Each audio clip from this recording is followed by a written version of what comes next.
이번에는 아주 특별한 증언을 해주실 한 분을 모셨죠? 네, 정말 결혼에 대해서 생생한 이야기들을 들려주실 분입니다. 이분이 주례성 커플만 해도 1000여 쌍이 넘는다고 그래요. 1000여 쌍이요? 네, 와. 정말로 여러분이 반가워하실 분인데요. 큰 박수로 맞아주십시오. 어서 나오세요. 안녕하세요. 야, 정말 반가운 얼굴입니다. 김동완 전 기상캐스터. 네, 정말 우리나라 일기예보의 대명사시고요. 그렇죠. 기상캐스터의 원조라고 할 수 있는 김동완 통보관님 모셨습니다. 근데 예전 모습 그대로신 것 같아요. 아이고 고맙습니다. 제가 철이 안 들어가지고 너무 죄송합니다. 어렸을 때 저희 뉴스 마칠 때 김동완 통보관이 나와야 이제 뉴스가 끝난 기분이었거든요. 그렇죠. 예, 대명사시셨죠. 예, 근데 지금 다들 1000여 쌍이나 하면서 깜짝 놀라셨어요. 예. 언제부터 주례를 보신 거예요? 제가 45살 때부터 주례를 봤어요. 그래서 지금까지 보고 있습니다. 아, 요즘도요? 예, 야. 지금 제 나이는 많지는 않고 내년에 가면 80입니다. 그럼 뭐 여러 가지 결혼식 주례를 보셨으니까 예. 별의별 커플들을 다 보셨을 것 같아요. 그렇습니다. 기억에 남는 예. 에피소드 같은 거 있으세요? 내 후배 동생이 결혼을 하는데 예. 후배 동생이요. 예. 예, 제가 그 주례를 서주겠다고 약속을 했어요. 예. 했는데 제 시간에 못 가서 주례를 못 서드렸어요. 아이고. 3시간 전에 출발을 했는데 예. 중간에 오다가 교통차가 사고가 나니까 예. 올림픽대로에서는 어디로 나갈 길이 없어요. 예. 갇혀가지고. 그래서 고민을 하다가 내려서 나가서 이제 택시를 타고 갔는데도 네. 늦었어요. 가니까 이미 다 끝나고 신랑 신부 행진하더라고요. 30년 이상 이렇게 결혼식 주례 하셨으니까 결혼식 풍경이 예전에 비해서 많이 좀 달라졌죠? 많이 바뀌었죠. 첫째, 제가 처음 주례했을 때만 하더라도 결혼식이 또 끝나면 혼주 대표가 나와서 예. 뭐 공사 다망하신데도 불구하고 저희 자식들을 위해서 이렇게 와주셔서 감사합니다 하고 뭐 인사말 했잖아요. 그거 없어졌죠. 그래도 신랑 따로 들어오고 신부 따로 들어오는데 요즘은 가만히 보니까 신랑 신부 손잡고 들어오는 게 그거 더 좋아 보이더라고요.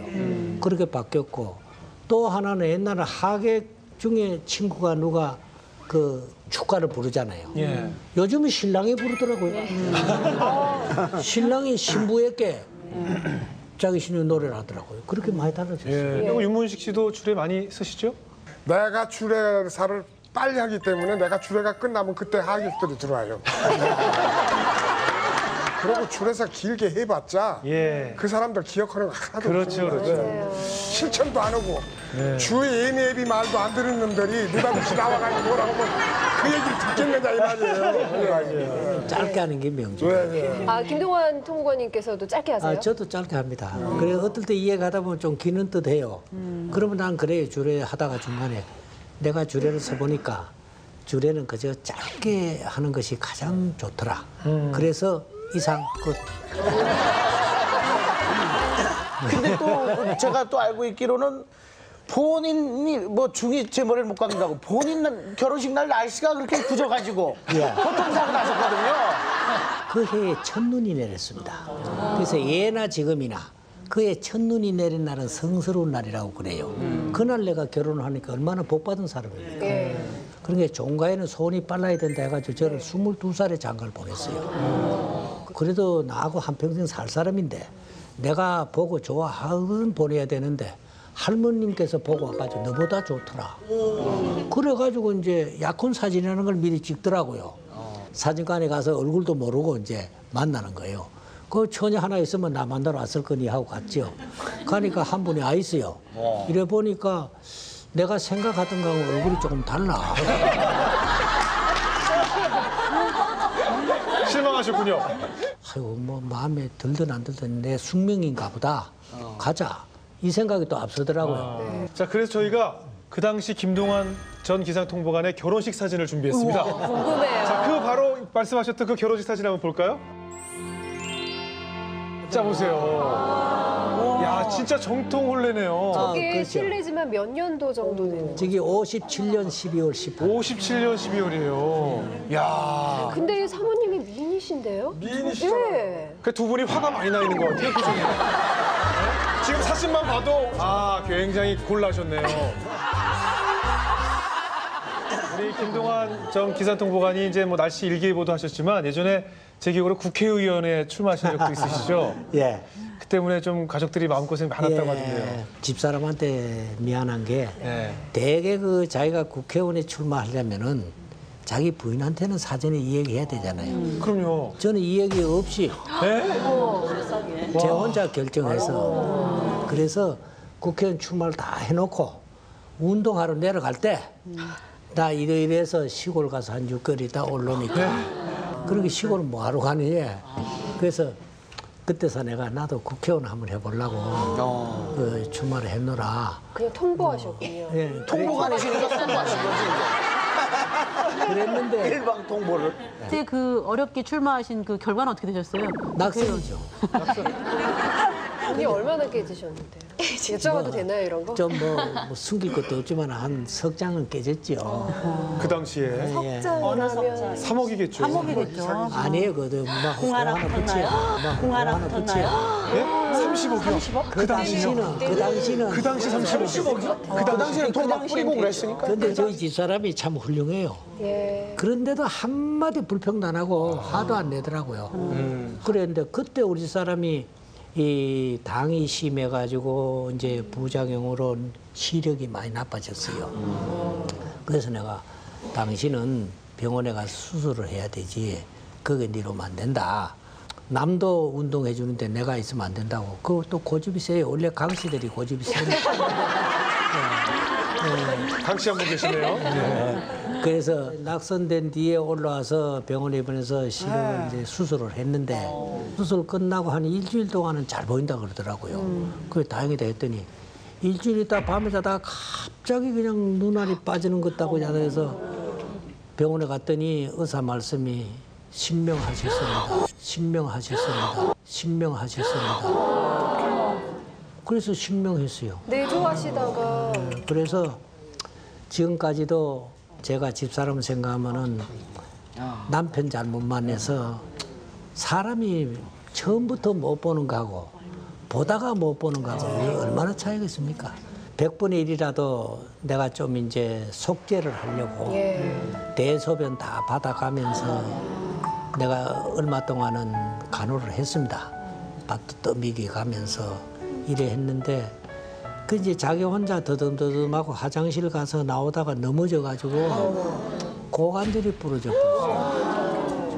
고관절이 부러지다 보니까 이것도 인조뼈를 넣었는데 그러면 이제 보행 연습을 자꾸 해야 되는데 이게 안 보이니까 안 하려는 거야. 그래가고 뭐 어떨 때는 내가 막 과음도 저러고 몇 마디 다 하다 가만히 생각하니까 야 지금 그런들 눈 안 보이게 걸어본들 그게 뭐 대수냐. 내가 여기서 이런 아프고 눈도 안 보이는 사람한테 야단치는 거 이 자체가 이건 안 된다. 그래서 그만 하고 싶은 대로 하라. 그러면 누워 있거라 이랬더니 24시간 누워 있습니다.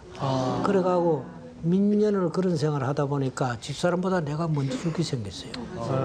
몸무게가 막 빠지고 아주 이상해졌어요 내가. 근데 우리 애들이 와서 보니까 엄마보다 아버지가 먼저 죽게 생겼거든. 그래서 애들이 이래가지고는 안 되겠다. 그래서 나는 그래도 부부니까 내가 요양원 보내야 되겠다 소리는 못 하겠고 그런 생각은 안 들더라고요. 근데 자식들이 주선을 했어요.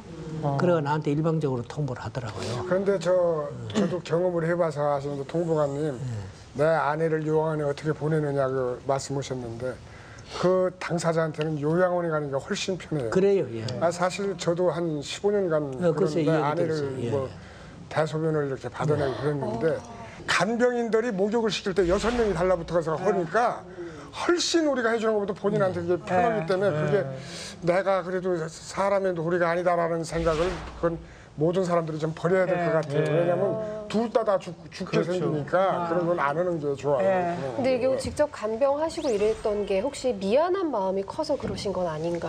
아, 미안한 마음이 물론 크죠. 예. 나도 모르게 내가 남편한테 도리를 해야 된다고도 생각을 했고 그런데 다행스러운 거는 내일 이제 요양으로 가는 것 같으면 오늘 이게 우리 사람한테 그때까지 얘기를 안 한 거예요.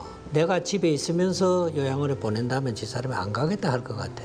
그래서 내가 몸이 많이 안 좋아서 입원을 해야 된다. 내가 입원을 하니 네 혼자 집에 있을 수는 없으니 내일 너도 병원에 가서 입원을 해야 된다.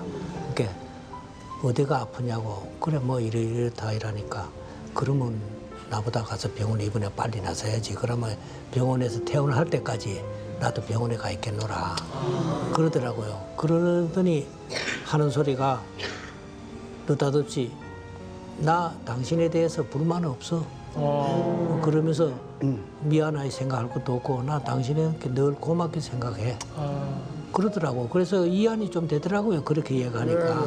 그런데 지금 그 사모님께서는 당신의 부군의 못 보죠. 그런데 그렇지만 너무 신앙하지 마십시오. 그분은 분명 그 통보관님의 마음을 보고 있을 겁니다. 예.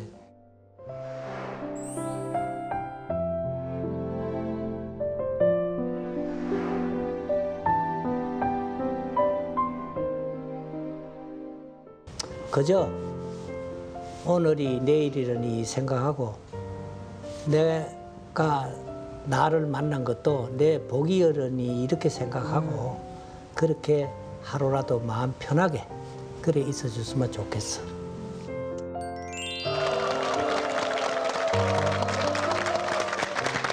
자, 우리의 최초의 기상캐스터이시고 우리에게 늘 내일의 날씨를 전해주셨던 김동환 전 기상통보관을 뵈니까 저희도 고향에 온 것 같은 그런 기분이었습니다. 네, 57년의 결혼 생활 동안에 그 이야기를 쭉 솔직하게 풀어주시는 걸 들으면서 사랑의 색깔에 대해서 생각하게 됐어요. 우리 젊은이들이 느끼는 확 불타오르는 사랑도 있지만 통보관님과 무엇보다 통보관님의 아내분의 예. 이렇게 왜 은근한 불에서 계속 끓여야 하는 누룽지같이 구수하고도 은은한 그 사랑에 대해서도 생각해 보게 됩니다. 네. 오늘 나와주셔서 정말로 감사드립니다. 고맙습니다.